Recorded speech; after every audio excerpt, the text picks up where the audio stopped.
अभी अभी मैं एक क्लाइंट से बात कर रहा था और वो मुझे बोल रहा था कि उसका 1 करोड़ की प्रॉपर्टी 2 करोड़ में उसने 10 साल में बेच रहा है और वो बहुत खुश था, बता रहा था कि देखो मेरा इतना पैसा डबल हो गया। बट क्या उसका सोचना सही है? क्या उसको बेसिक्स ऑफ फाइनेंस या बेसिक्स ऑफ मैथ समझ रहा है वो? और क्या आप लोग ये समझ रहे हो बात को? अभी मैं आपको समझाता हूँ कि 1 करोड़ की चीज अगर 2 करोड़ 10 साल में हुई तो कितना परसेंट सीएजीआर हो? रूल ऑफ 72 बेसिकली 7% ही हो उसका, 7% रिटर्न आया। चलो ये बात भी अगर वो खुश हो रहा है तो मैं बताना चाहता हूँ कि ये भी बहुत हाई है। जब उसने घर लिया था तो उसका सबसे ज्यादा खर्चा कहाँ हुआ था? स्टैम्प ड्यूटी पे। कितना दिया? मुंबई में आप पकड़ लो 7 to 8%, प्लस उसमें और अदर ब्रोकरेज कॉस्ट ऐड कर लो तो 10 लाख तो वहीं चले गए। इंटीरियर कराया करीब 20 लाख का तो 20 लाख वहां चले गए। तो आपका 1 करोड़ की चीज एक्चुअली 1 करोड़ 30 की पड़ी थी 10 साल पहले और वो आज 2 करोड़ हो गई।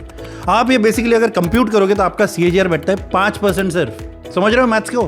सिर्फ 5% सीएजीआर। और उसके ऊपर आपने इंटरेस्ट भी लिया था, उस पर इंटरेस्ट कॉस्ट भी बेयर किया था क्योंकि आपने लोन लिया था।